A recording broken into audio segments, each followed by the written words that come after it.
choosing the Partition Network. Check out this latest episode of Choppin It Up with Lil Ron. If you like the episode, give us a thumbs up. If you don't like the episode, give us a thumbs down. If you have any comments, please feel free to leave the comments in the drop. Don't forget to hit the notification bell. And also, last but not least, you can now purchase the new product line from the Partition, Chopping Up with Lil Ron, kickz&trickz, and more. Until next time, remember, anything is possible. I hope you enjoy this new episode.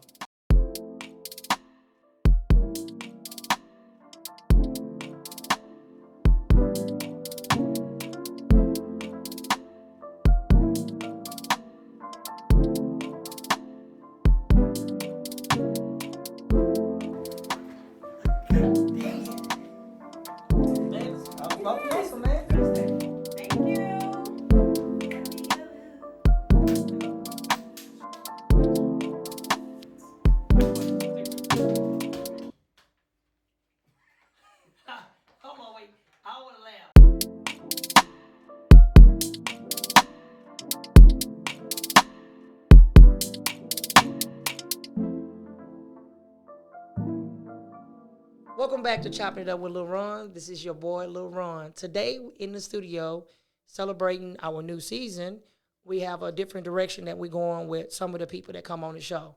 Today I have a motivational speaker, spiritual guidance counselor, everything. This lady, she does it all. She's a wonderful woman, and I want to introduce y'all to the one and only Miss Joselyn White. How you doing, Miss White? I'm good. How are you? Man, I couldn't wait to get you on. You know, every time we try to hook up with each other and get on here, something always come up. I'm busy, you busy. Yes. Man, but I finally got you on for season 2. And I am so happy and excited that you're actually here with me. Me too. So, for the people that don't know you and the people that is going to know you, can you kind of give them a little backstory about what you do and we can go from there? Sure. Basically, what it is that I provide, it's I told you, and it's called an organization, Pure Directional Image. And with that organization, I provide services to individuals depending upon where they are in their life. Okay. It's a catapult to push you to the next level of where you're attempting to go. Sometimes, a lot of times, people they're slow about it. They're lackadaisical about it. They don't believe that they can have it. They don't believe that they can do it. And it's like, I'm the kind of one in the ear to my, hey, did you do so-and-so today? Or did you work that out today? The accountability partner. Something like a mama. You know, like your mama always try to remind you, get up out that bed. Yes, especially grandma. Grandma said, hey, baby, it's going to be all right. Yeah. Got you. Yeah, so basically, and with that, just as you stated, I've here recently had to do a lot of motivational talking to people because things that are going on in life, it's like some people just, I don't know how to get past this. I don't know how to get over this. And then there's a time when it's appointed at that time when I run into them, because most of the time that's how I know it's appointed, because I end up running into a place that I had no idea I was going. And then I'll talk with them and then encourage them and then tell them, hey, you know, you can always try this or do that, or have you tried this particular deal? And then some people tend to tell me, you're so resourceful. Yeah, well, it comes from a lot of experiences that I've had in my life. I consider myself, I'm young. I'm very young. Hey, I'm not gonna lie. Every time I see you, I'm like, man, this lady looks like she's probably like in her early 40s, man, just getting ready to go, because I like your attitude. I love your drive, the energy that you always give off. That's one important thing to me that I like. I love your energy that you actually give off, because you give off very good energy. You speak nothing but positive vibes in people, because sometimes you see things in people that they don't see in themselves. Exactly. And that's one thing that I actually like. You said something that caught my attention. A lot of people feel like they go through things because, you know, we had COVID-19 actually hit. Exactly. That made people depressed, losing jobs. Yeah. Family members like dying back to back. Matter of fact, speaking, that's right. And speaking of family members, you just lost your mom. Yeah. Yes. Yep. How you holding up? I am actually doing wonderful. Matter of fact, I was talking and motivating this morning when I told you somebody had come by. It was my nephew.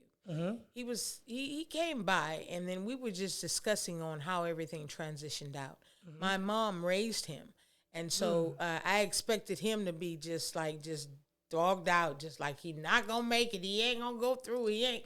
That's what we were expecting. But in the time of it, I'm gonna tell you, my biggest catapult and my biggest foundation is God. Yes, that's where number I stand. one. And so I had already been praying to God about how to get past this and work through this, how to just maintain. And so God did allow all of us, myself, my sister, my dad, and my nephew, to spend time with my mom before she got out of here. Matter of fact, speaking of dad, I had to say this. Your dad is still living. Yes. I lost my dad. I still have my mom. Right. But I lost my dad in 2008. Okay. April the 2nd, to be exact. Okay. Okay. Ever since I lost my father, my life shift is never the same. It feel like when he passed, when he left, it took something from me, and it just changed the shift in the course of my life, made it different. And I vow to make every day of my life different. I got one parent left, and that's my mama. And I make sure I spend every day I can with my mama. I take her out to eat if I get a chance to. Right. If I don't take her out to eat, I spend time with her. Right. I do everything I can do. And matter of fact, I surprised her, not this year, I think it was last year, on Mother's Day. I think it was Mother's Day, or either her birthday. I think it's her birthday or either Mother's Day. Okay. I actually shocked her, tricked her, and told her that I had a gift for her. Okay. She thinking that she finna get some money. And she getting excited in the house. She didn't even get no money. I ended up surprising her. I bought her a truck. Oh, wow. Yes, I bought her Oh, a my truck. goodness. She went 10 years without a truck. Oh, wow. I got tired of her asking for a ride. Oh, wow. Trying to see if she can get here. I got her own truck. I said, Mom, it's yours. It's paid for. I mean, she broke down in the whole 9 yards. It really, she was shocked. But I told her, hey, look, this is to show you that I appreciate you while you're here. Let me give you your roses and your flowers while you're here. Don't wait till you gone and say, my mama was a good person. No. Right. I didn't want to do that. Yeah. Yeah. Well, we, going through that. And I will say, it caused us to pull closer together. Yes. Our family, it did. It really, really did. But in the holding up, some people were shocked when they would call me on the phone and I say, hey, how you doing? They're like, Joslyn? I was like, It's like, you okay? I'm fine. How are you? And they were just astounded. It's like, you're doing so good. I said, because I've had my time. That's right. I had my time with my mom, and I understand what is the process of it is now. I know how to get over it and get on and acknowledge and know that the cycle keeps turning. It keeps moving. I have learned through dealing with people, talking with people. First of all, the Bible says ministry starts at home. Home is within yourself. It's a mind conception. Wherever the body or the head goes, the body will follow. That's right. So therefore, wherever you're leading it, based upon how you're thinking about a thing, is what's going to happen throughout the course of the day or the week or the year. So with that, that's how I was able to motivate and press on and even encourage others. Now, I'm going to tell you this. In the beginning, before I learned, I didn't understand what grieving was about. I didn't know. Yes, I was like, I just felt like the Bible say, rejoice with them that rejoice and mourn with them that mourn. And I was always feeling like, okay, they dead, they gone, they move on. And I was like that too, because I used to. Ain't nothing you can do about that, so just move on. When my dad passed away, before he passed, I used to always find myself saying, I'm sorry for your loss. I mean, I understand what you're going through. You had no idea. When I lost my dad, it was totally different. It was totally different. I always tell people, no matter the way the relationship I had with my dad, you won't have that same relationship with your mom. Because I don't know the relationship you had. Exactly.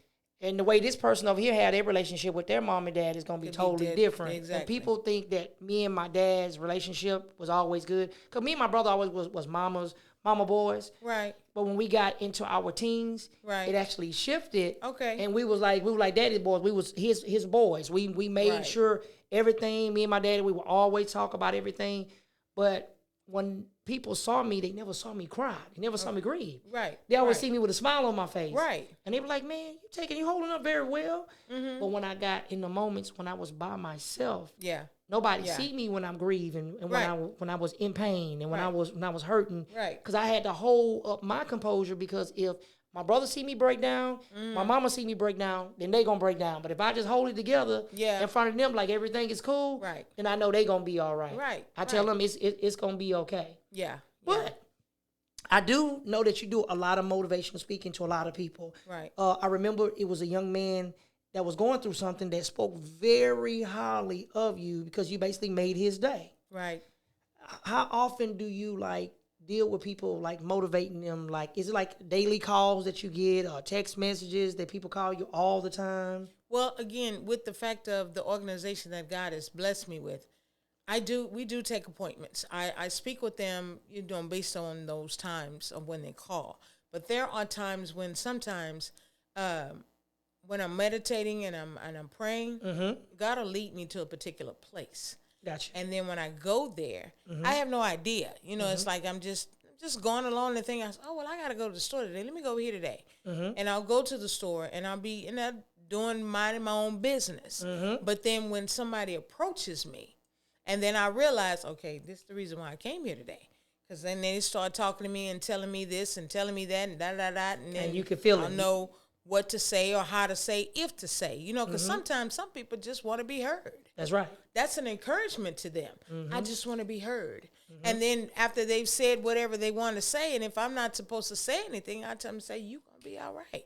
That's right. You have a purpose here on this earth. I encourage them. Do you ever have people that actually say, do you charge for motivation? Some people actually charge for motivational speaking. Yes. Matter of fact, Bobby Brown, he was on my show last season. Okay. I got a call from him about a month ago, and he asked me to hook him up with the other guy from last season named Robin. Okay. He wanted him to he wanted a community leader to come speak at this conference where he was going to bridge the gap with the police and the community. He wanted that community activist to actually come in the middle of it to actually speak. That transaction ended up going through sometimes this month. They're actually going to actually do that. Okay. Do you ever have people that say, I will pay you, or do you feel like a person has to pay you for your time if they want that motivational word from you?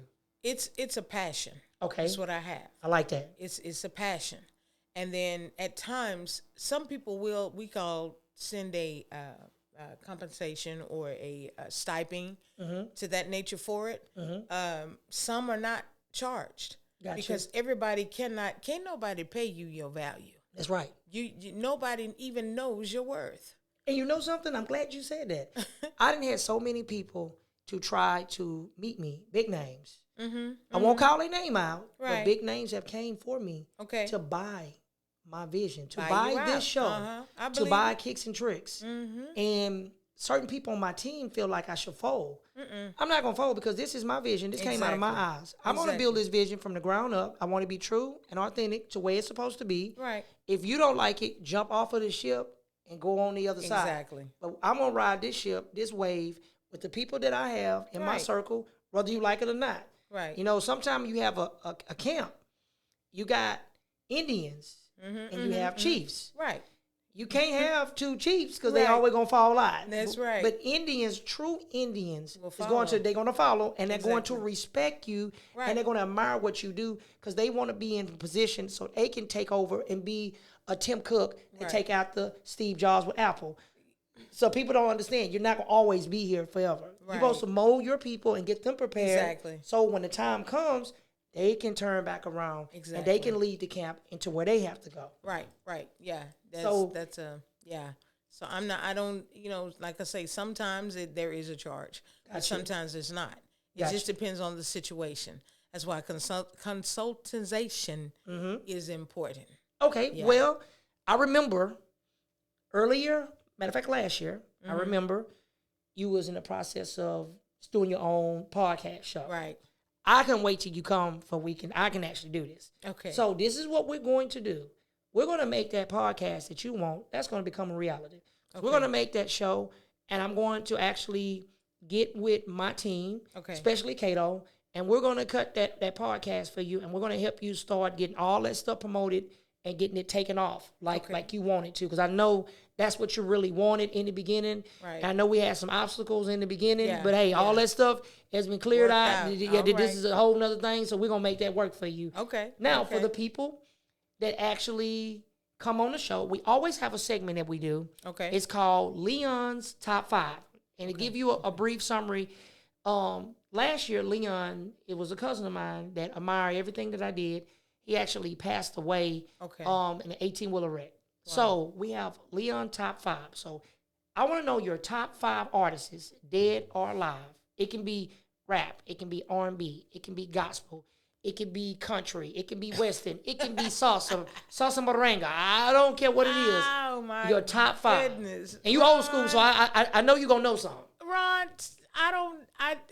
Everybody do it. It's a top 5. Just give me 5. I am not a connoisseur or a knower of names to the artists. I tell you what, if you sing the song, I guarantee if you tell me who it's about, I'll tell you what the song is. Okay. Well, I can say this. Okay. I know one for a fact, and everybody knows it would be Luther Vandross. Oh, man. Yes. Luther is going to be number 1 on the list. Yes, that's number 1. Luther and Patti LaBelle. Oh, that's man. number 2. Man, I had one of her pies for Thanksgiving? Yeah. I had one of her pies. So that's 2 of them right there. So you're already doing good. Yes.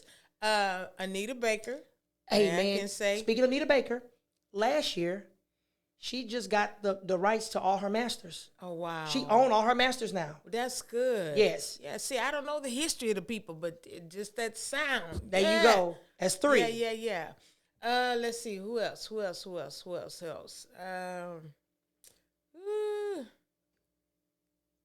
Girl, it's all right. Oh, John B. Come on, man. Don't do that, man. Hey, look, you had chills with all my spot. I'm thinking about Tupac. I said, hold on, man. That's that part. Tupac. Are you still down for me now? Okay, I got you. That's John B. That's 4. Okay, and then who else? What was I saying? I heard it through the grapevine. Well, Brownstone. That's who it is. Yeah, because you got 2 of them. Yeah. Because you got Marvin Gaye. You don't want Marvin Gaye one. No, it's heard it through the grave. I'm hearing it. Okay, I got That's you. Brownstone. Yeah, so there go your 5 right there. Yeah, that's them. Man, you just about to get me, Bob. I'm finna hit that Al. Marvin Gaye. Man, I'll just hit the Al Green. See? So in love with you. Come on. Oh, man. Now, I like them too. Look, can I switch it? Yeah, if you want to switch about it. them. And let me switch that. Let me put back him. Put him in that number 5 spot. Hey, take me to the river. Yeah, come Watch on. me in the water, man. Hey, man. You starting some stuff here now. Hey, Wait a minute. I tell you what. Now, for the people that want to find you, how can they find you? You have Facebook, right? Right. So what is your Facebook name? I do have a PDI page. Okay. I haven't activated it, but I guess I need to click it on. Yeah, click it on. But there is a PDI, Pure Directional Image page. Okay. But then you can also look me up on Joselyn White. Joselyn White. Yeah, Joselyn White. Okay. And then the telephone number. Okay. I have a phone number. Cool. Now remember, before you give this number out, I have to tell you, it's going to be a lot of people watching this episode. Please do not call Ms. White at 1:30, 2 o'clock in the morning. I mean, be respectful, man. After 10:30, 11 o'clock, that's cool. Do not call this lady at 1, 2, or 3 o'clock in the morning because you're coming from the club, because you did something you had no business doing, and you just need some right direction. I have to make sure I tell them, because I don't want them to be calling your phone, because your number is going on the screen. Right. It's actually a business line. Okay. 832-779-1203. Okay, cool. And we'll make sure they actually get that. Miss White, I enjoyed you. Yeah. And I'm telling you, I will bring you back on another episode. You All trust right. and believe that. But until next time, always remember, anything is possible. Thank you for choosing the Lil Ron Show. Chopping It Up with me. Until next time, we out. Peace.